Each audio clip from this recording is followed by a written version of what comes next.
at Young Epilepsy, we look after a number of young people who have very complex, rare epilepsy syndromes.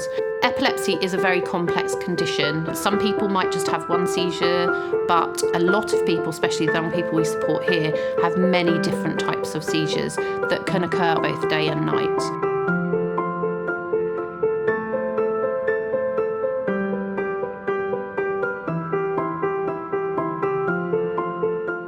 What do you wish other people understood about having a complex epilepsy? It's not fun. It's scary and stressful, and sometimes it just feels like you're waiting for a seizure to come along because you never know when. I just wish they knew, like they understood the fear of not being in control of that. Do you think you spend a lot of time waiting? Yes, I spend all of my time waiting.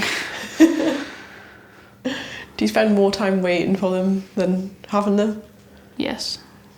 And what do you hope for the future? Do you think about the future a lot? Yeah, I have no idea what the future's gonna bring, because at this point I was supposed to have taken my GCSEs this year. I didn't. And if I did, I probably would have failed because I missed so many years. And if I want any kind of job, I need to take my GCSEs at least. But then there are some days where I just kind of want to end it all. And then I want no future whatsoever. And then I don't even care, and I'm like, why am I even in school? It's pointless. It's not going to do me any good. And yeah.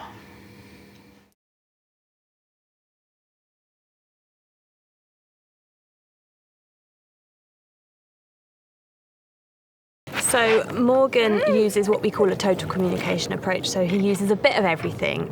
So he's got some signs, he's got some word approximations.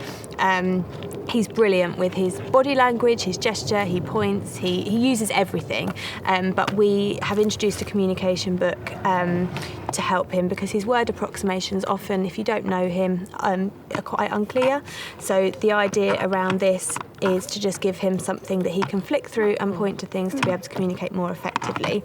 And the way that we've set this one out, I think the ultimate goal is for Morgan to have a voice output communication aid. So the idea is that this replicates almost a screen of an iPad with the folders that he can then communicate and give him a voice, which he can then hopefully give him that power of speech. So, getting I saw you pointing to emotions before Yeah. of what he was feeling, Yeah. and he feels really comfortable telling you. Absolutely. He's in terms of his understanding, Morgan can understand some, I think we're at about 4 keyword level, so quite complex language. Yes, but expressively he hasn't at the moment got the means to communicate all he wants to say. Have you got your tractor? He wants you to do it, Lisa. Oh. Pop!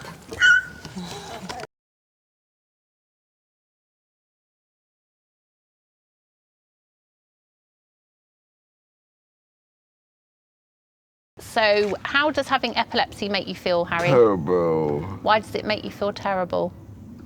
Making me fall to the floor and hurt myself. Oh, have you hurt yourself a lot? Yeah, Okay. when I was young. When you were young, yeah. How else does your epilepsy make you feel? Does it make you get angry sometimes? Or sad? Frustrated. Frustrated, yeah. Why do you get frustrated with it?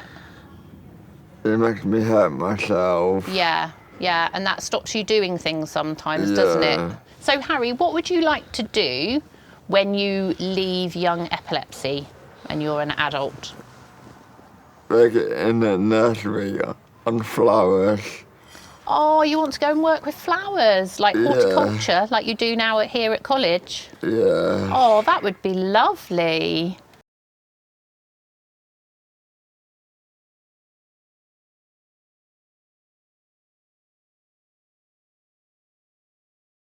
Ben has Angelman syndrome, which is actually a new syndrome for me to experience as a teacher. I actually haven't seen it a lot in my teaching career.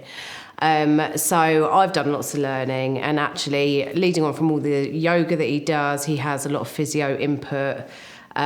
He works very closely with the physio team and the orthotics team to get all the equipment that he needs to be able to move his body in the way that he can.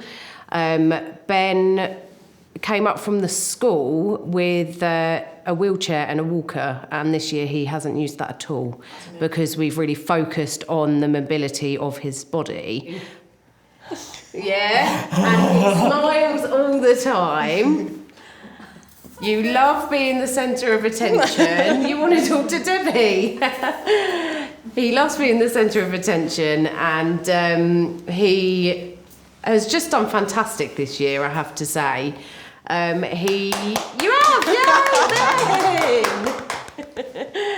Somebody with the Angelman syndrome has quite a wide set mouth, and their teeth are very far apart, which means that they smile, or they look like they're smiling a lot of the time. So students like Ben, he could be sad or he could be upset, but he will always be smiling because his facial structure, 9 times out of 10, he's always happy. So it's good.